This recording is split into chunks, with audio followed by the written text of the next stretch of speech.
Saludos, estimados hermanos y amigos. Muy bien, vamos entonces seguidamente a pasar a nuestro documento.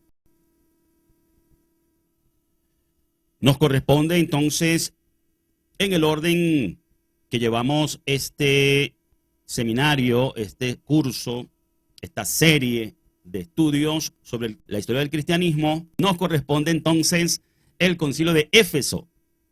Y vamos a dar inicio entonces a la lectura de nuestro documento. Como dijimos en un episodio anterior, la decisión principal tomada en este concilio fue la condena de la llamada herejía nestoriana, que negaba la unidad de la persona de Cristo, así como la afirmación de María como la Madre de Dios. Y bueno, el concilio de Éfeso fue celebrado entre el 22 de junio y el 16 de julio del año 431 DC y es considerado el tercer concilio ecuménico de la Iglesia cristiana. Este evento, como su nombre lo indica, tuvo lugar en Éfeso, un antiguo puerto griego en la actual Turquía, y fue convocado por el emperador Teodosio II a petición de Nestorio, que era el patriarca de Constantinopla para aquel momento, cuyo enfoque teológico había generado una intensa controversia y fue presidido por Cirilo de Alejandría. Es decir, quien hace la petición de la convocación del concilio fue el mismo Nestorio, patriarca de Constantinopla, y a pesar de que es él quien hace la petición, el concilio fue presidido por Cirilo de Alejandría, quien sería su ferviente opositor. Vamos al contexto histórico de este concilio. Bien, el contexto histórico de este concilio nos dice que se llevó a cabo en un momento en que la iglesia cristiana estaba profundamente dividida por cuestiones teológicas, especialmente sobre la naturaleza de Cristo y la Virgen María. Como ustedes ya habrán podido notar, en cada uno de los concilios existía alguna controversia teológica sobre la cual se discutió para tomar las determinaciones y conclusiones del concilio. La controversia teológica de este concilio de Éfeso, la principal controversia teológica que llevó a la convocatoria del concilio, giraba en torno a las enseñanzas de Nestorio. Ya dijimos que era el patriarca de Constantinopla, quien promovía una visión dualista de la naturaleza de Cristo y sostenía que María no debía ser llamada Madre de Dios, sino Madre de Cristo. Ya ustedes ven aquí los términos que se empleaban desde el griego, argumentando que Cristo tenía dos naturalezas separadas, una divina y otra humana, lo que generó un fuerte rechazo entre sus opositores, especialmente en la escuela teológica de Alejandría, liderada por Cirilo de Alejandría. Entonces se esperaba que el concilio confirmara la ortodoxia cristiana y reafirmara la unión hipostática de las dos naturalezas de Cristo, un concepto que sostiene que en la persona de Jesús coexisten de manera inseparable la naturaleza divina y la humana. Sin embargo, el concilio estuvo marcado por la rivalidad entre las delegaciones de Alejandría y la de Constantinopla, lo que generó un clima de gran tensión. El desarrollo del concilio fue de la manera siguiente. A pesar de que el concilio fue planificado para el 7 de junio, su inicio se retrasó. Finalmente comenzó fue el 22 de junio, con la presencia de entre 200 y 250 obispos, aunque la llegada de los representantes de la facción antioqueña, liderada por Juan de Antioquía, se produjo más tarde. Es decir, este concilio arrancó con una porción de los obispos, no total, no completa, y de ahí se tomaron algunas determinaciones y luego la controversia se agudizó cuando estaban todos los obispos ya completos con la delegación que vendría de Antioquía.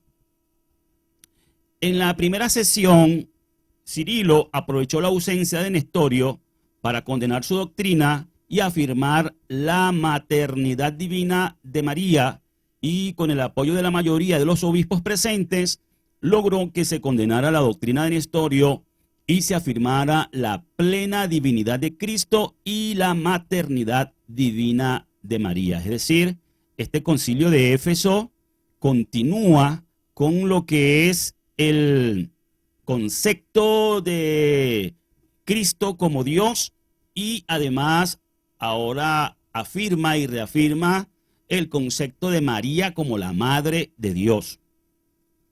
Luego, el 27 de junio, cuando Juan de Antioquía y sus obispos finalmente llegaron, celebraron un concilio paralelo en el que acusaron a Cirilo de herejía y lo depusieron.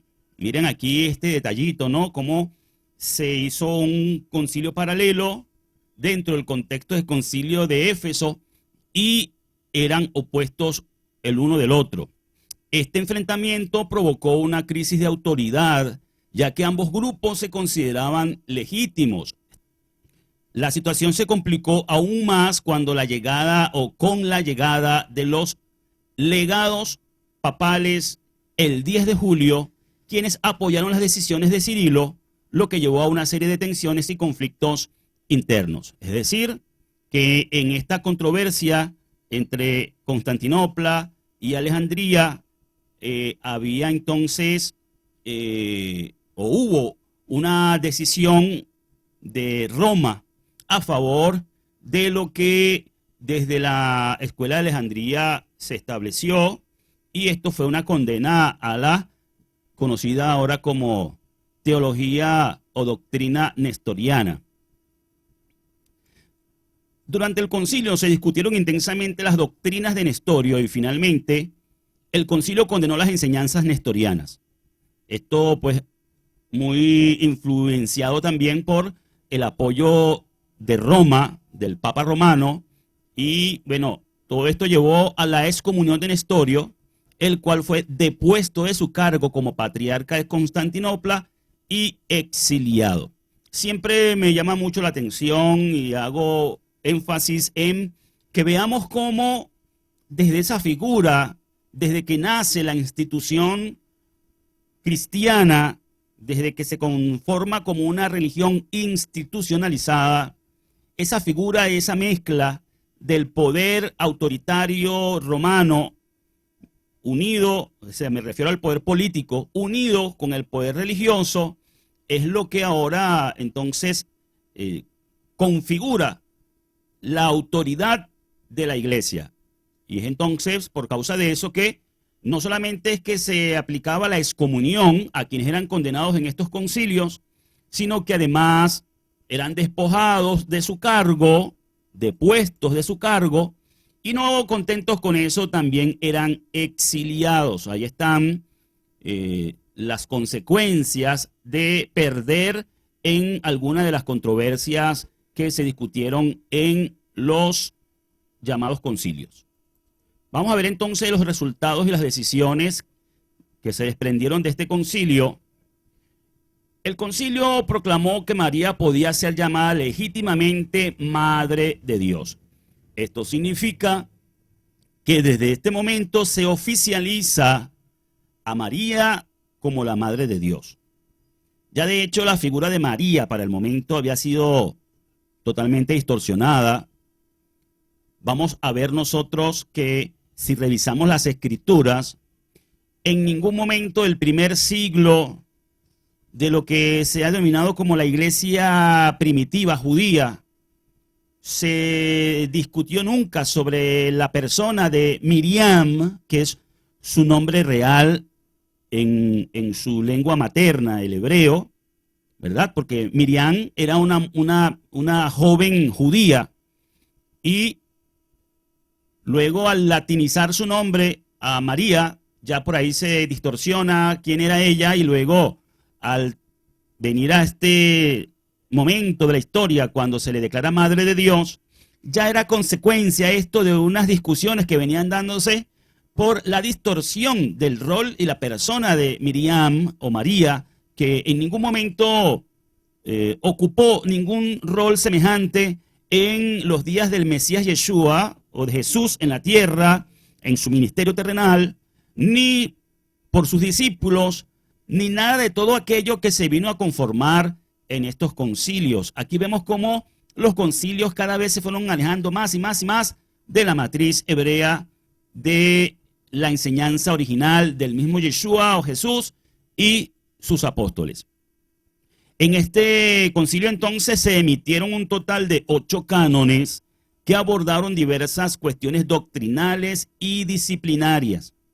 Uno de los resultados más significativos fue el cisma, es decir, la división, la separación que se produjo entre las iglesias que apoyaban a Nestorio, porque nunca los resultados o las decisiones de estos concilios fue totalmente unánime. Siempre quedó una facción o una fracción de los que componían la controversia en desacuerdo con las decisiones de cada concilio.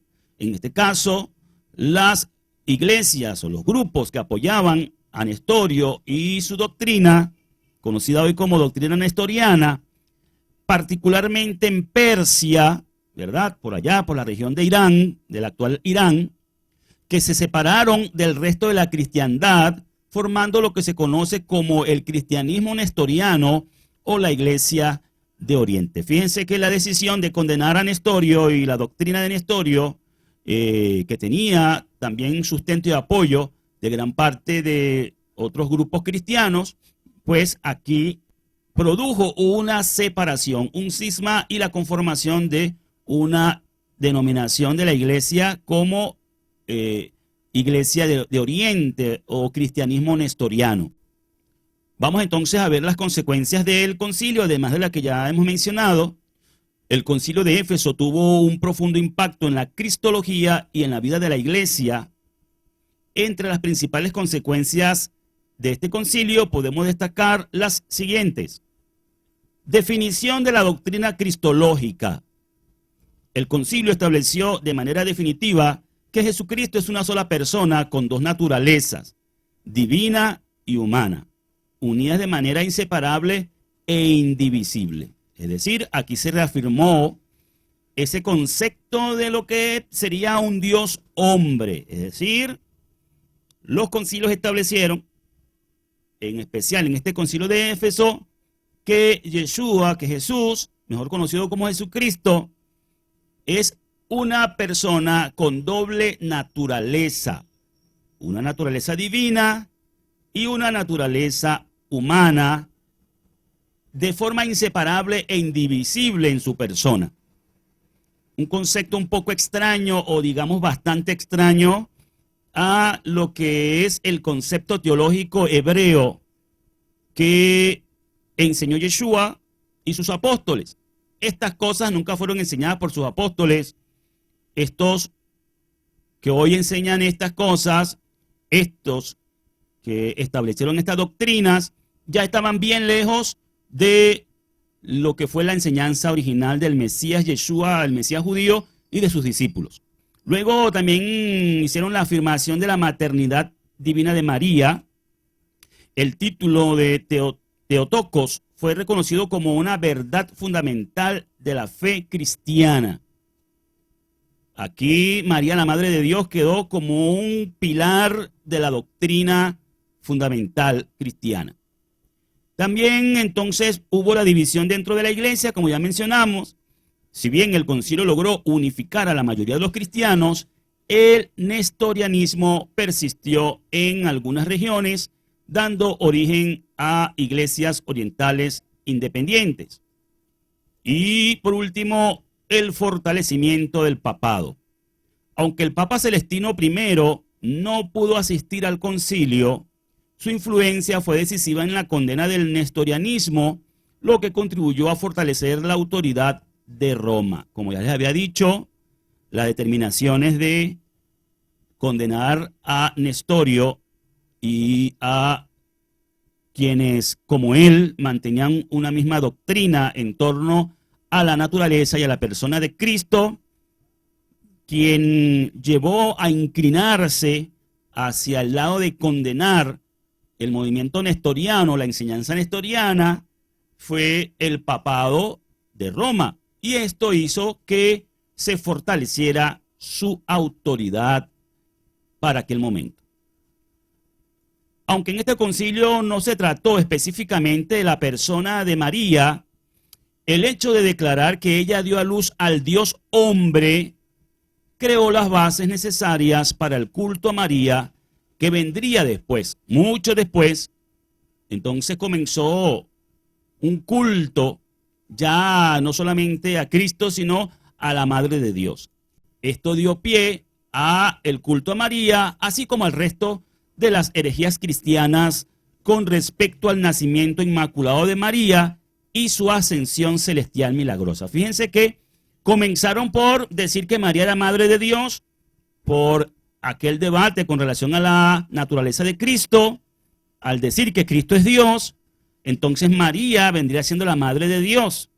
Y no solamente contentos con eso, también luego introdujeron el concepto de María Inmaculada y luego también la ascensión celestial milagrosa. Es decir, básicamente hicieron una versión femenina de la persona de Cristo en la persona de María.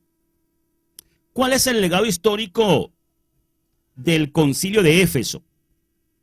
Pues bien, las decisiones del Concilio de Éfeso tuvieron un impacto duradero que se puede ver en la historia posterior de la Iglesia cristiana. La controversia sobre la naturaleza de Cristo continuó. Es importante decir esto. Aunque se tomaban determinaciones, edictos, resoluciones y conclusiones en estos concilios donde había sentencia condenatoria contra una facción, contra una de las partes, pues siempre la controversia continuaba. En este caso, la controversia sobre la naturaleza de Cristo continuó hasta su culminación en el próximo concilio, que sería el Concilio de Calcedonia, celebrado en el 451, que buscó resolver las tensiones no solo entre las diferentes escuelas teológicas, sino también entre las diversas comunidades cristianas. Es decir, después del Concilio de Éfeso, todavía siguieron existiendo tensiones, diferencias, controversias entre las distintas escuelas teológicas, lo cual pues es una clara evidencia de que el cristianismo nunca fue una cosa unificada, siempre ha sido diversa, y diversas eran las escuelas teológicas y las comunidades cristianas.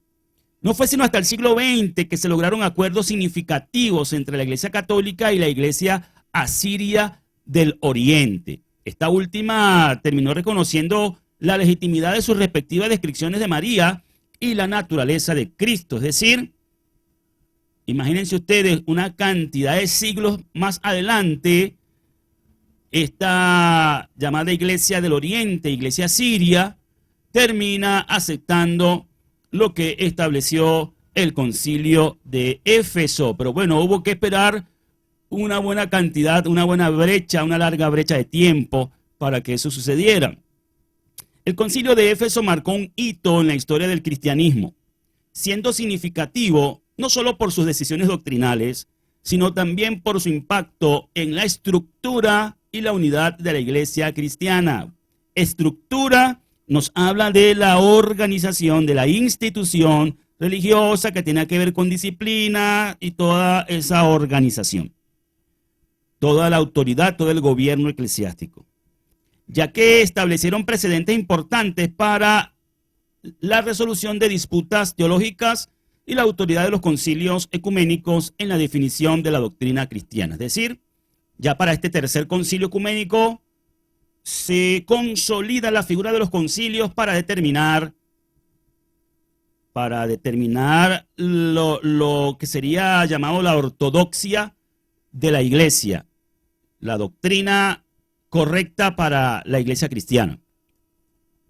La definición de la doctrina cristológica establecida en Éfeso ha sido fundamental para la teología cristiana durante siglos y continúa siendo un punto de referencia para la reflexión teológica contemporánea. Este concilio de Éfeso fue muy influyente. Pues bien, aquí también podemos ver el lazo que une a todas las denominaciones cristianas, a todo lo que es el cristianismo en forma general y cómo se establecieron. Vuelvo y repito que aquí queda en evidencia que esta iglesia cristiana, católica, y todas sus controversias discutidas en estos concilios, ya es algo totalmente diferente a lo que fue la llamada iglesia primitiva judía. No hay prácticamente ninguna relación entre una cosa y la otra. No hay ningún registro bíblico donde se haya discutido en ningún concilio por parte de los apóstoles o sus discípulos el tema de María, Madre de Dios. Hoy hemos concluido entonces con lo determinado en este concilio de Éfeso y espero que todos los que pueden vernos y escucharnos vayan tomando nota de dónde sale, de dónde proceden cada una de las doctrinas decididas y las consecuencias que éstas trajeron a quienes las rechazaron. Sin más que agregar por el día de hoy, nos despedimos deseando la paz y la bendición del Padre Eterno para con todos los que acompañan este canal, Casa de Restauración Bíblica y su Escuela Bíblica Yahwista Nazarena. Será hasta la próxima ocasión. Shalom para todos.